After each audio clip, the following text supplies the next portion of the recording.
Kolkata street food যে কতটা বিখ্যাত সেটা আশা করি তোমরা সবাই খুব জানো। তো কলকাতার এরকম অনেক স্ট্রিট ফুড রয়েছে যেগুলো আমরা খুব সহজেই বাড়িতে বানিয়ে নিতে পারবো। তো চলো, আজকের রেসিপি হলো মুগ ডাল পকোড়া আর পুদিনার চাটনি। তো প্রথমেই আজকে পুদিনা পাতার চাটনিটা বানাচ্ছি। নিয়েছি ধনে পাতা, পুদিনা পাতা, কয়েক কোয়া রসুন আর একটা কাঁচা লঙ্কা, একটু আদা। দিয়ে দেবো 1 চামচ আমচুর পাউডার, দিয়ে দেবো সামান্য বিট লবণ আর লবণ, আর একটু জল দিয়ে এটাকে একটা পেস্ট বানিয়ে নিলেই রেডি আমাদের পুদিনা চাটনি। আসামে আসার পর প্রায় এইরকম চাট বা মুখরোচক খাবার খাওয়া প্রায় ভুলেই গেছি, কারণ এখানে তেমন একটা চাট জিনিস পাওয়া যায় না।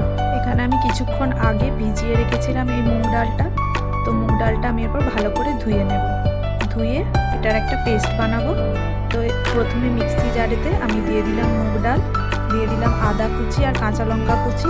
লঙ্কার পরিমাণটা তোমরা কম বেশি করতেই পারো, যদি একটু ঝাল খেতে চাও তাহলে তোমরা লঙ্কার পরিমাণ একটু বেশি দেবে। তো একটু জল দিয়ে আমি একটা পেস্ট বানিয়ে নিচ্ছি।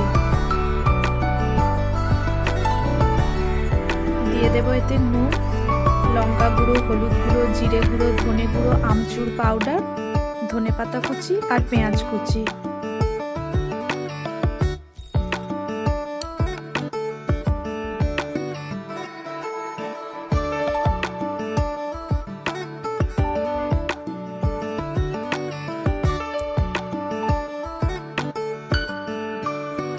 সব কিছু মিশিয়ে নিচ্ছি। মিশিয়ে নিয়ে ডালটা খানিকক্ষণ একটু ফেটিয়ে নেব।